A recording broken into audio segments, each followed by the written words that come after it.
Bismillahirrahmanirrahim. Assalamualaikum warahmatullahi wabarakatuh.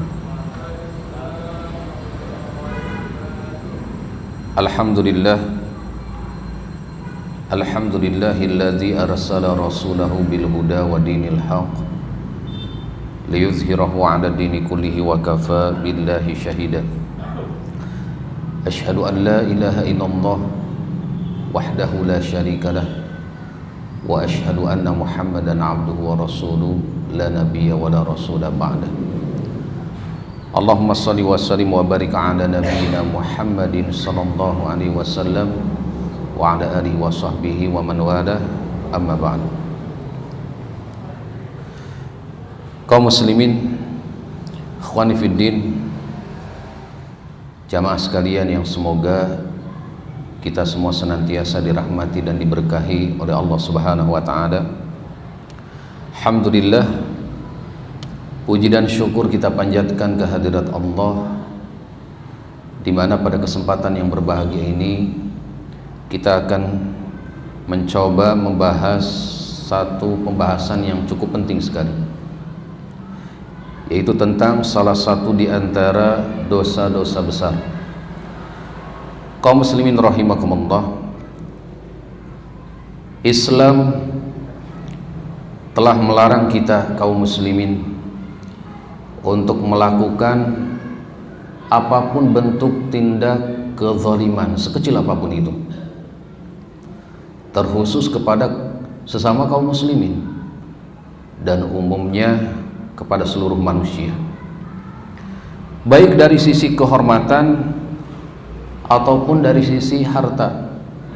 Ya, kita pernah mendengar bagaimana Nabi SAW pernah berkhutbah ya di Haji Wada. Salah satu petikan khutbahnya, beliau bersabda, "Inna dima'akum wa amwalakum haramun 'alaikum." Sungguh darah-darah kalian, harta-harta kalian ini haram bagi kalian. Artinya darah haram ditumpahkan dan juga harta haram diambil secara batil. Ini jelas sekali ya, larangan dari Nabi SAW kepada umat Islam dari melakukan tindak kezaliman sekecil apapun itu, baik dalam masalah harta ataupun dalam masalah kehormatan. Nah, berkaitan dengan harta, Allah Subhanahu wa taala telah menyebutkan di dalam firman-Nya larangan melakukan kezaliman dari sisi harta atau mengambil harta dengan cara yang batil. Allah Subhanahu wa taala berfirman, "A'udzubillahi minasyaitonir rajim. Ya ayyuhalladzina amanu la ta'kulu amwalakum bainakum bil batil." Wahai orang-orang beriman, janganlah kalian saling memakan harta sama kalian dengan jalan yang batil. Ini jelas sekali ya. Di sini Allah Subhanahu wa taala melarang kita melakukan tindak kezaliman kepada orang lain dengan apa? Mengambil harta mereka secara batil, ya dengan cara yang haram, ya, atau memakan harta yang haram. Nah, pada kesempatan yang berbahagia ini kita akan menjelaskan salah satu di antara dosa besar yang berkaitan dengan masalah harta haram, yaitu apa? Dosa besar mencuri. Kaum muslimin rahimakumullah, setiap kita, setiap orang, siapapun itu pasti sepakat semuanya bahwa perbuatan mencuri ini adalah perbuatan yang tercela, perbuatan yang hina, satu kejahatan yang sudah dikenal ya sebagai kejahatan yang merugikan orang lain, menzalimi orang lain. Semua sepakat, siapapun itu, bukan hanya kaum muslimin, semua orang di wilayah manapun ya, di negara manapun, semua sepakat bahwa mencuri ini adalah perbuatan buruk, perbuatan yang tercela. Oleh karenanya kaum muslimin rahimakumullah, Islam sebagai agama yang menyeluruh, sebagai agama yang memperhatikan semua sisi kehidupan manusia, ini telah menetapkan bahwa mencuri ini satu perbuatan yang diharamkan di dalam Islam. Bahkan mencuri ini termasuk dosa besar yang bisa membinasakan pelakunya, membinasakan di dunia ataupun membinasakan di akhirat nanti jika dia tidak sempat bertaubat kepada Allah Subhanahu wa taala. Nah, lalu apa yang dimaksud dengan mencuri itu sendiri? Kaum muslimin rahimakumullah, mencuri kalau kita lihat di dalam kamus besar bahasa Indonesia, kita katakan, dikatakan di sana bahwa yang dimaksud mencuri adalah mengambil barang yang berharga yang milik orang lain tanpa izin atau dengan tidak sah, dan biasanya dilakukan dengan apa? Sembunyi-sembunyi. Ini yang terjadi ya, realita pencuri seperti itu, dilakukan dengan apa? Sembunyi-sembunyi, mengambil barang milik orang lain tanpa izin atau diambilnya dengan cara yang batil dan dilakukan dengan apa? Sembunyi-sembunyi. Ini kalau kita lihat dalam kamus bahasa Indonesia. Lalu kita lihat dalam kamus bahasa Arab. Nah, kalimat mencuri dalam bahasa Arab dinamakan as-sariqah, ya. Nah, kalau kita lihat dalam kamus tersebut dikatakan di sana akhdul mali ala wajhil istitar. Secara bahasa yang dimaksud dengan mencuri atau as-sariqah itu mengambil harta dengan cara apa? Diam-diam, dengan cara sembunyi-sembunyi. Nah, seperti itu. Nah, adapun secara istilah syar'i yang dikatakan oleh para ulama, yang dimaksud dengan as-sariqah atau mencuri adalah akhdhu mukallafin malan muhtaraman li ghairihi nisaban akhrajahu min hirzihi khufyatan wala syubhata lahu fihi. Jadi seorang yang berakal, yang balik, ia mengambil sesuatu yang berharga, ya, dengan kadar nisab tertentu atau nilai tertentu, ya, masih milik orang lain, diambil di tempat penyimpanan yang terjaga, ya, tidak ada syubhat di dalamnya, dan diambilnya secara apa tadi? Diam-diam atau sembunyi-sembunyi, seperti itu, ya. Nah, ini adalah makna as-sariqah atau mencuri. Jadi dia mengambil harta berharga, barang berharga yang masih dimiliki oleh orang lain, ya, tanpa izin darinya dengan cara yang haram, di tempat yang tersimpan atau terjaga tanpa ada syubhat di dalamnya, dan diambil secara apa tadi? Secara diam-diam. Nanti akan kita jelaskan secara rinci tentang rincian dari definisi tersebut. Sehingga kaum muslimin rahimakumullah, dari definisi as-sariqah yang disebutkan oleh para ulama tadi, mereka berkata bahwa dikatakan as-sariqah atau kasus pencurian jika memenuhi 4 rukun, ya, jika memenuhi apa? 4 rukunnya. Yang pertama tentu saja ada pencurinya, ya. Tidak mungkin dikatakan kasus pencurian kalau tidak ada pencuri, pasti ada pencurinya. Yang kedua, ada orang yang dicuri hartanya, ya, ada pemiliknya. Jadi barang yang diambil tersebut ini ada pemiliknya. Dan yang ketiga, ada harta yang dicurinya. Tadi kan yang mencuri, kemudian orang yang memiliki barang yang dicuri. Yang ketiga apa? Barang yang dicurinya. Dan yang keempat rukunnya adalah mengambilnya secara apa? Diam-diam. Seperti ini adalah 4 rukun yang diambil dari definisi tadi, ya. Ada pencurinya, ada orang yang memiliki barang yang dicuri tersebut, kemudian ada harta yang dicuri, dan mengambilnya secara diam-diam. Sampai di sini mungkin bisa langsung dipahami, ya, seperti ini.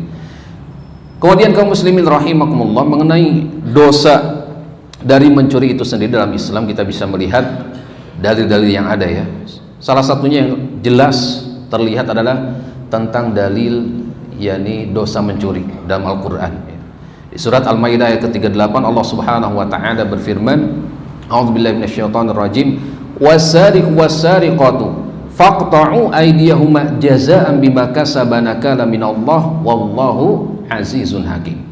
Laki-laki yang mencuri atau perempuan yang mencuri, potonglah tangan keduanya sebagai pembalasan bagi apa yang mereka lakukan itu, dan sebagai siksaan dari Allah.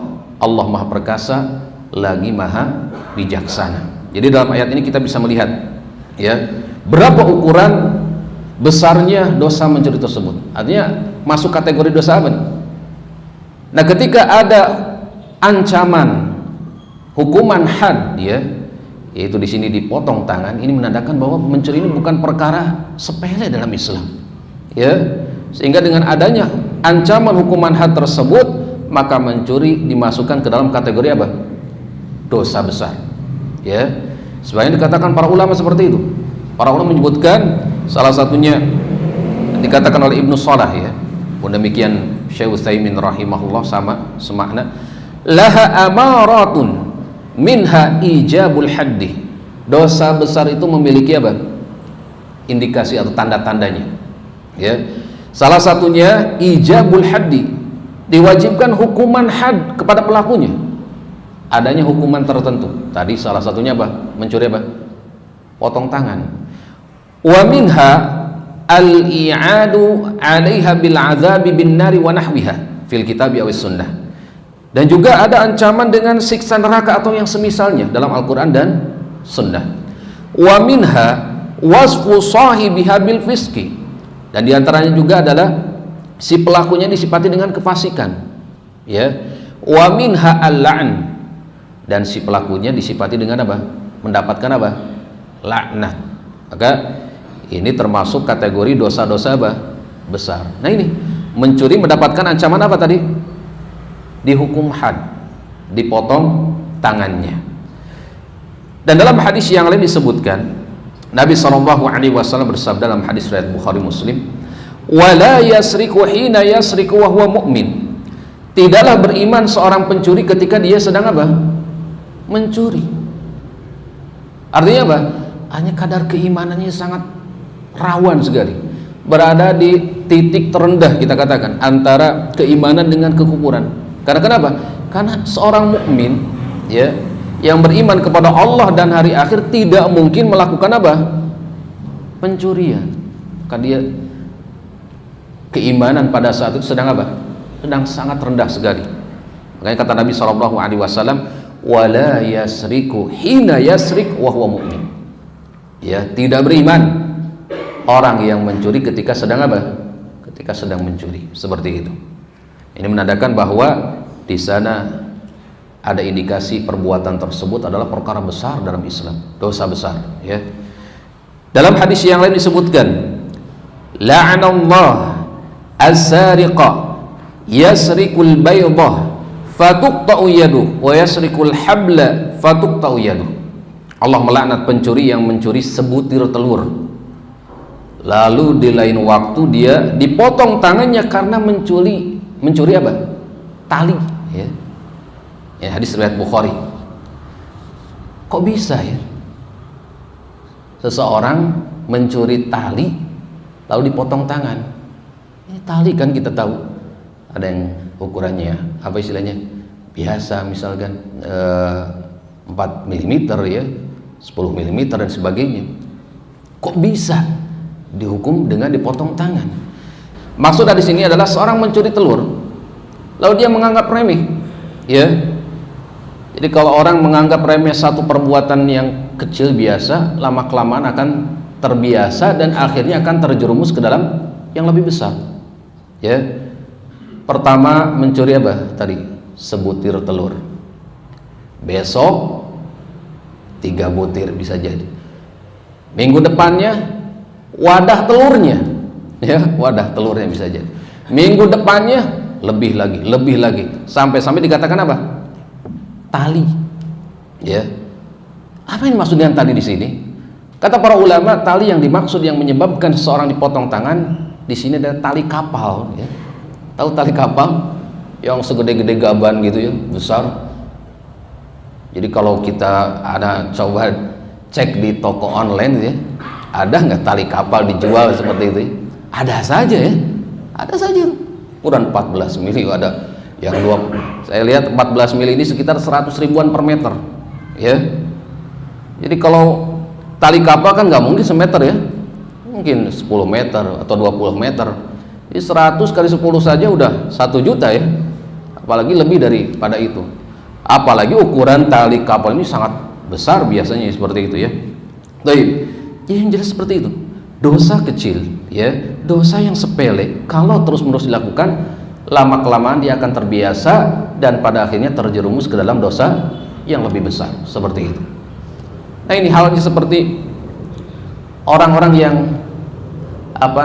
di penjara seperti itu ya. Ketika di penjara kan orang yang mencuri di penjara beda dengan solusi Islam ya. Ketika dia di penjara karena mencuri spion, misalkan spion motor, itu diketawain sama seniornya ya di penjara.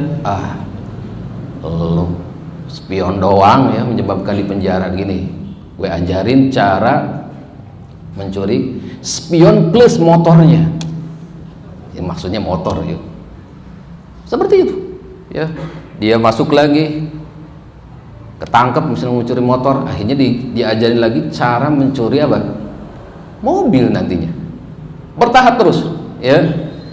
Mungkin kesananya bis, mencuri kereta mungkin ya, pesawat, Allahu a'lam. Yang jelas terus seperti itu ya.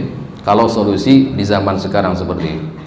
Jadi kalau suatu dosa kecil dianggap sepele dan terbiasa akan menjerumuskan ke dalam dosa yang lebih besar lagi.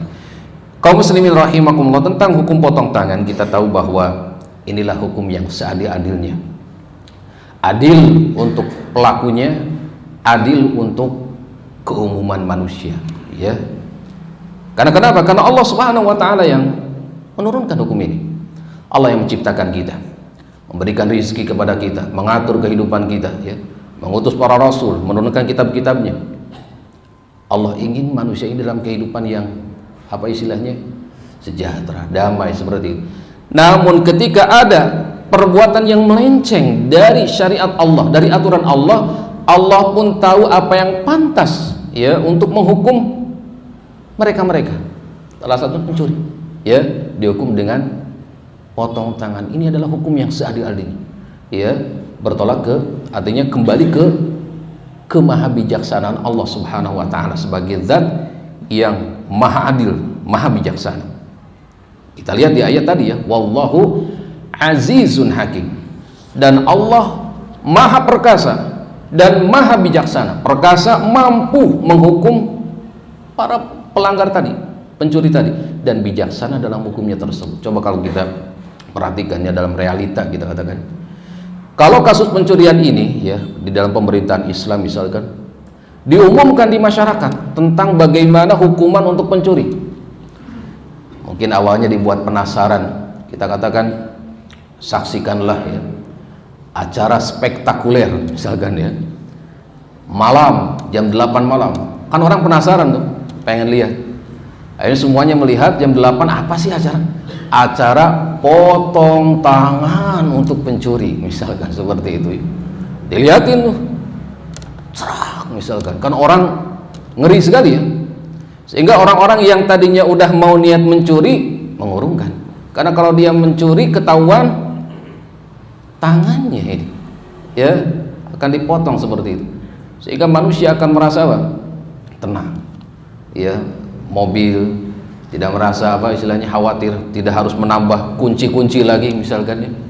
Pun demikian rumah, pun demikian barang-barang berharga akan merasa tenang. Kenapa?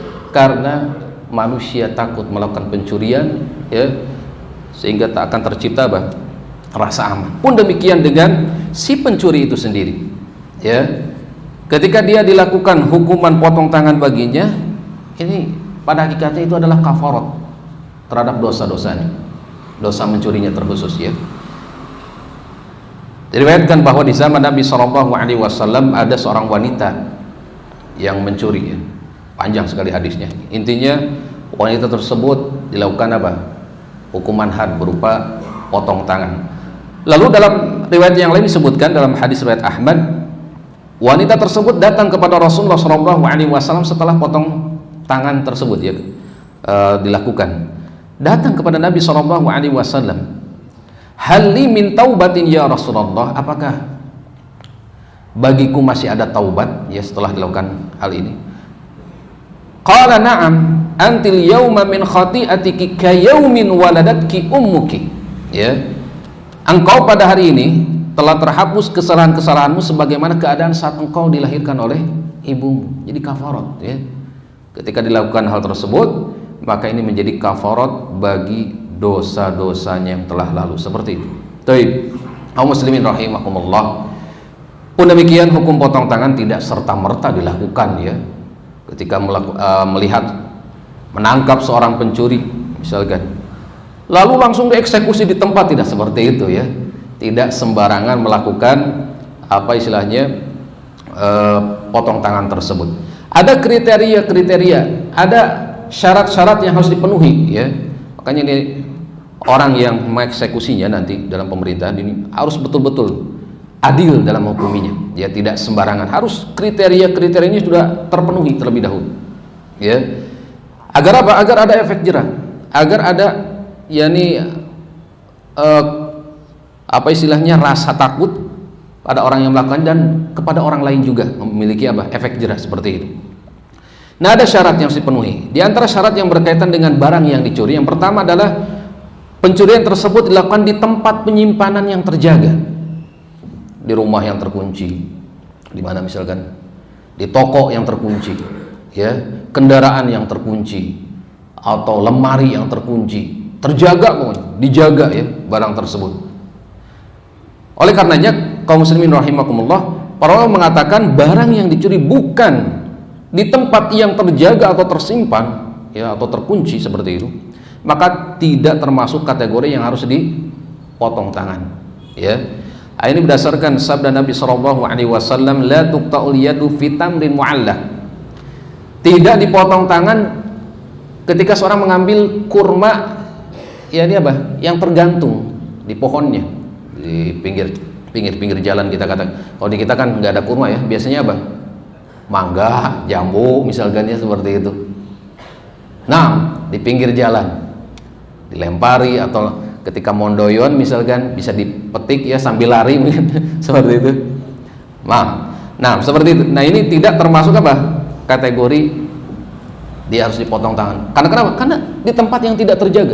Kecuali kata para ulama ya, tempat adanya pohon-pohon tersebut dikelilingi oleh apa? Pagar.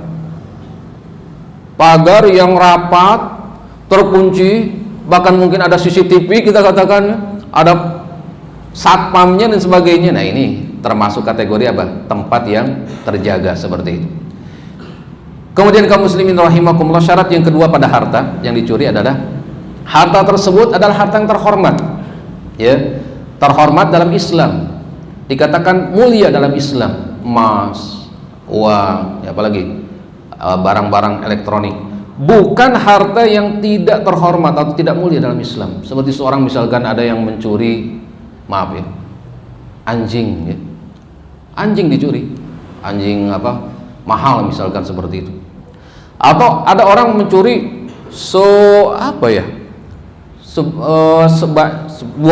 botol minuman keras ya, apa namanya tuh kalau sewadah tuh, sepeti misalkan ya, sepeti minuman keras, harganya misalkan ini minuman keras dari tahun 1800 mungkin ya, atau 1900, karena semakin kesana kan semakin mahal ya. Maka apa? Meskipun harganya puluhan juta, ini tidak termasuk. Karena kenapa? Karena bukan harta yang terhormat atau mulia dalam Islam seperti itu.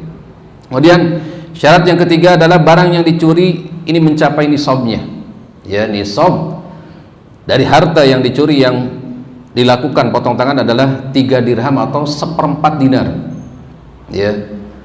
Jadi 1/4 dinar kalau kita lihat di toko online kita katakan ya. 1 dinar kan 4,25 gram ya. Ini harganya 1 dinar itu sekitar 4 jutaan. Katakan kalau dinar itu menggunakan emas yang murni ya, berapa karat? 24 karat seperti itu ya.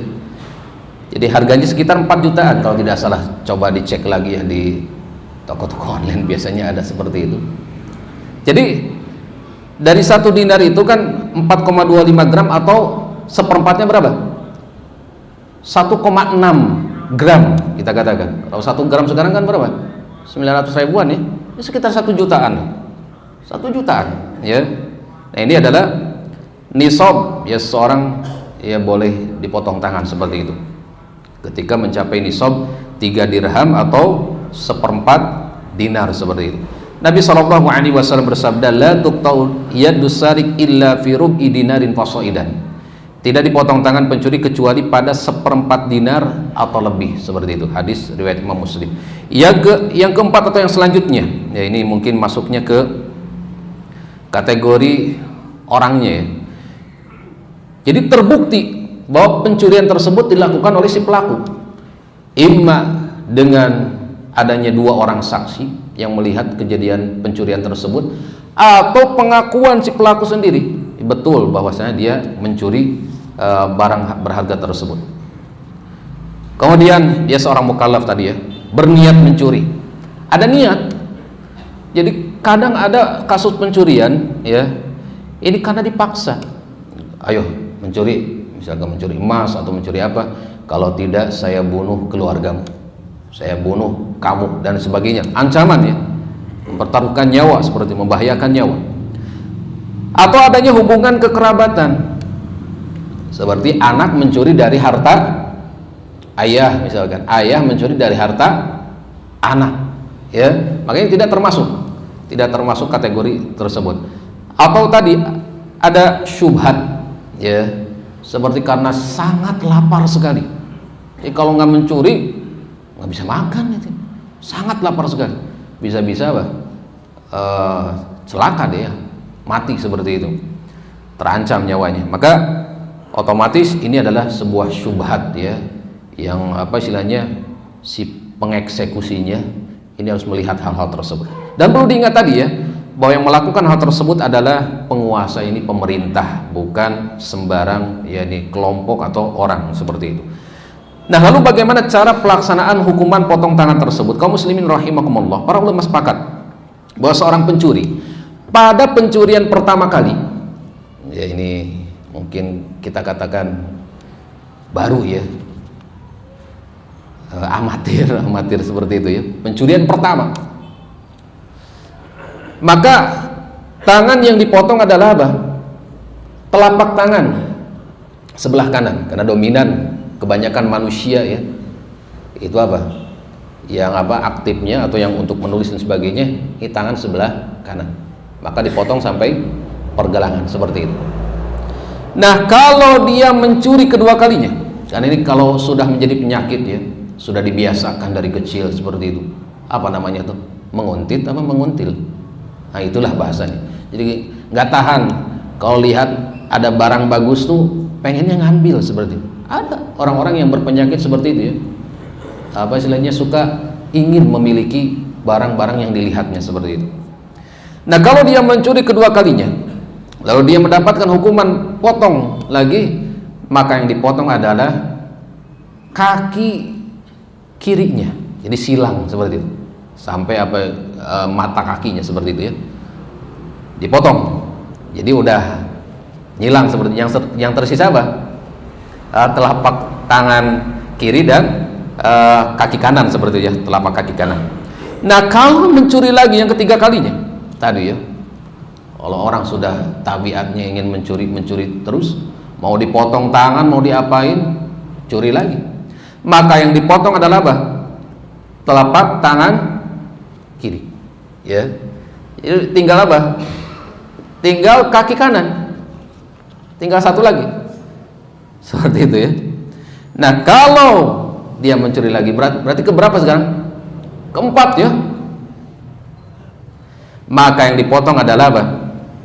Telapak kaki kanan atau sampai mata kakinya seperti itu. Nah, ini adalah batasan yang sangat memungkinkan seperti itu ya. Artinya saking apa ya, saking tabiatnya seperti itu, pengen mencuri lagi, ini mungkin batas yang memungkinkan, karena sudah nggak ada tangan, nggak ada kaki. Tapi dibahas dalam ilmu fikih, tetap kalau dia mencuri lagi, bayangkan ya, mungkin pakai apa? Sisa tangannya ya, atau dikatakan pakai apa? Dagu seperti itu ya. Mencuri misalkan wajan atau wadah dari emas, pakai dagu seperti itu ya. Ada diterangkan dalam kitab-kitab fikih seperti itu. Maka dia dihukum takjir ya, dan juga dikurung seperti itu, dipenjarakan seperti itu.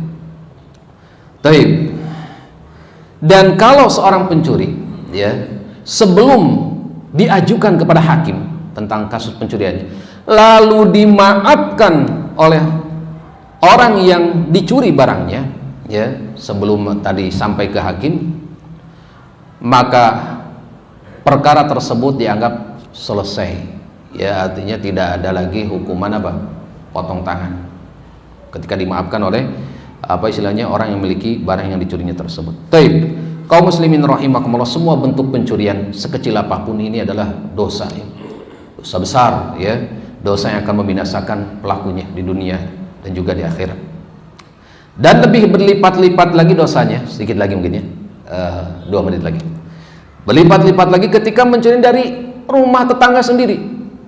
Ya, kata Nabi SAW, bagaimana pendapat kalian tentang orang yang mencuri? Pada para sahabat, ya.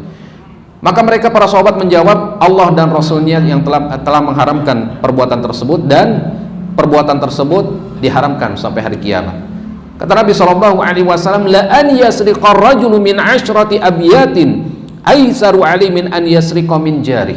Sungguh mencurinya seorang dari 10 rumah yang jauh, ini jauh lebih ringan dosanya daripada dia mencuri dari tetangganya sendiri, orang yang dekat, ya, yang kalau dia memerlukan pertolongan, ada apa-apa, yang paling cepat membantu siapa? Tetangga. Nah, mencuri dari tetangga ini apa?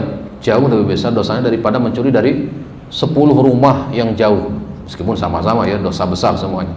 Baik, kaum muslimin rahimakumullah, kemudian mencuri diancam dengan siksa api neraka karena mengambil barang dengan cara yang haram, ya, atau memakan dari hasil yang haram. Kullu lahmin nabata min haram fannaru aula bih, kata Nabi. Setiap daging yang tumbuh dari harta yang haram, maka api neraka lebih layak baginya. Kemudian kaum muslimin rahimakumullah, Allah Subhanahu wa taala, ya, ketika ada seorang hamba yang bertaubat dari perbuatan mencuri, Allah Subhanahu wa taala akan mengampuni istilahnya si pelakunya. Karena Allah Subhanahu wa taala zat yang Maha Ghafur, Maha Rahim, ya. Qul ya ibadiyalladzina asrafu ala anfusihim la taqnatu mir rahmatillah innallaha yaghfirudz dzunuba jami'a innahu wal ghafurur rahim. Allah mengampuni, ya. Kemudian orang yang mencuri hendaknya segera, ya, jangan sampai menunda-nunda dari bertobat kepada Allah Subhanahu wa taala. Karena kenapa? Karena kalau dia tidak bertaubat, maka kelak di hari kiamat, ya, dia akan diminta keadilannya. Bahkan dia akan menjadi orang yang bangkrut, ya, ketika pahalanya diberikan kepada orang lain, lalu dosa orang lain diberikan kepadanya, lalu dia campakkan ke dalam api neraka. Orang yang bangkrut, ya. Maka segera taubat. Lalu syarat taubat bagi pencuri adalah juga mengembalikan barang-barang yang dicurinya tersebut. Ibnu Qayyim, ini terakhir, Ibnu Qayyim rahimahullah mengatakan, orang yang mengambil barang orang lain tanpa dibenarkan oleh syariat, kemudian ia ingin bertaubat, maka jika pemiliknya tidak ridho dan tidak mau menerima ganti rugi, barang tersebut wajib dikembalikan. Jika sudah tidak bisa dikembalikan, maka menjadi utang baginya untuk nanti ditunaikan sampai dia mampu, ya.